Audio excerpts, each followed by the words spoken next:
अभिषेक, Allahabad high court ने स्वतः संज्ञान लिया है, प्रशासन को नोटिस दिया है, बावजूद इसके कोई तब्दीली नहीं। यहाँ पर न्याय की बात हो रही है, यहाँ पर बात यह हो रही है कि किस तरीके से जल्दी पीड़ित परिवार को न्याय दिलाया जाए। क्या इस तरीके से न्याय मिलेगा? देखिए, ये जो तरीका पुलिस ने अख्तियार कर लिया है, इस तरीके से सारा का सारा जो इनका एक बयानबाजी जो इनकी तरफ से हुई कि हम फैक्ट्स पे बात कर रहे हैं कि इनकी विक्टिम का रेप नहीं हुआ था, उनकी जीभ नहीं काटी गई थी, उनकी रीढ़ की हड्डी नहीं तोड़ी गई थी। पहले दिन से जिस तरीके से ये सिर्फ फैक्ट्स की बात कर रहे थे, बिल्कुल ट्रांसपेरेंसी बरतने की बात कर रहे थे कि आप सबसे बात कर लीजिए, उनके घर तक चले जाइए, आप पूछ लीजिए, हम तो सारा काम सही कर रहे हैं, पुलिस की कोई गलती नहीं है, इसमें कानून की किताब का पूरी तरह से पालन किया गया है। ये जो तरीका अपना रही है पुलिस, ये पूरी तरह से गलत है। उधर भी पुलिस, खेतों में पुलिस, कहीं पर भी आपकी नजर जाए वो देखिए वहां पेड़ की छांव में आपको 2 पुलिस वाले खड़े दिख जाएंगे, क्योंकि यहाँ पर ये जो बाउंड्री है थोड़ी छोटी है, यहाँ से हम लोग यहाँ से निकल के खेत में जा सकते हैं, तो वहां पर भी पुलिस वाले खड़े हैं। अजीब सा माहौल ऐसा बना दिया है कि उतने दिन से जो ये नैरेटिव सेट करने की अपनी कोशिश कर रहे थे कि हमारी तरफ से कोई गलती नहीं हुई है, ये अपने ही नैरेटिव को काउंटर कर रहे हैं। अपने ही किए हुए को जो कोशिश कर रहे थे अपना रेपुटेशन बचाने के लिए, ये और उसको डुबाने की कोशिश कर रहे हैं।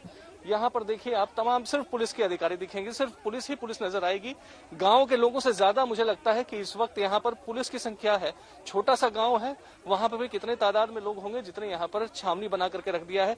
क्या दिक्कत है कैमरे से, क्या दिक्कत है माइक से, ये जब हम लोग सवाल पूछते हैं तो कोई बताने वाला नहीं है। बिल्कुल चित्रा त्रिपाठी, अगर यही पुलिस, अगर इतनी तादाद में पुलिस महिलाओं की सुरक्षा के लिए लगती तो शायद ये दिन देखना नहीं पड़ता, क्योंकि कहा तो यही गया था कि एंटी रोमियो स्क्वाड बना दिया जाएगा, कहा तो यही गया था कि अब बहू बेटियां पूरी तरह से सुरक्षित हैं, बेटी बचाओ बेटी पढ़ाओ की बातें हो रही थी। लेकिन उसके बाद यहाँ पर होता क्या, और फिर उसके बाद पीड़ित परिवार जब कहता है कि हम सुरक्षित नहीं है, हमें मीडिया से बात करने दीजिए, बात करना तो दूर, अंदर मीडिया जा ही नहीं सकता।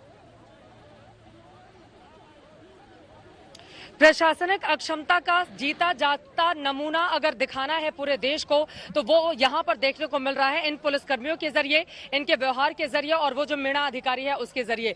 देखिए फिलहाल डीएम साहब गायब हैं, कहीं सीन में दिखाई नहीं दे रहे हैं। उनका वीडियो आ गया था जिसके बाद सवाल उठे, उसके बाद वो कहां पर पैक है ये नहीं पता।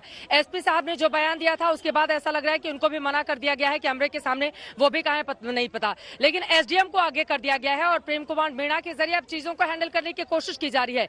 लेकिन उस शख्स ने आग में घी डालने का काम किया। फिलहाल आप यहाँ पर देखिए, क्या इतनी बड़ी तादाद में यहाँ पर फौज की जरूरत थी? आखिर गांव तक सिर्फ मीडिया कर्मी जाना चाहते हैं इस प्रदेश में, या फिर इस जगह पर अगर उस परिवार की ओर से अपनी बातें कुछ रखी जाती है तो क्या इस तरह से रोका जाएगा, इस तरह की फौज खड़ी कर दी जाएगी? यही तो वो सवाल है। और जो लड़ाई हम लड़ रहे हैं नवजोत, यहाँ पर किसी एक सरकार या दूसरी सरकार या पक्ष और विपक्ष के एजेंडे की बात नहीं है, उसमें हमें पढ़ना भी नहीं है। सरकारें अपना काम करें, विपक्ष का काम है विरोध करना, वो अपना काम करे। लेकिन अगर कहीं पर गलत हो रहा है, बेटियों के खिलाफ कहीं इस तरह की अभद्रता हो रही है, उनके खिलाफ रेप होता है, रेप जैसे मामले के सामने आने के बाद भी आनाकानी होती है, पुलिस मामला दर्ज नहीं करती, बाद में मामला दर्ज करती है तो कार्रवाई करने में डरती है, तो ये हमारा काम है कि हम उठाएं, ये हमारा काम है कि हम उनकी आवाज को और ज्यादा बुलंद करें, ये हमारी ड्यूटी है। इसी वजह से ये माइक हमने हाथ में थाम कर रखा हुआ है। और आप हमें ही डराने का काम कर रहे हो, तो जब आप हमारे साथ ऐसा सुलूक कर रहे हो तो वो बेचारे जो सीधे साधे गांव वाले हैं उनके साथ आपका सुलूक क्या होगा, इस बात को हम आसानी से समझ सकते हैं।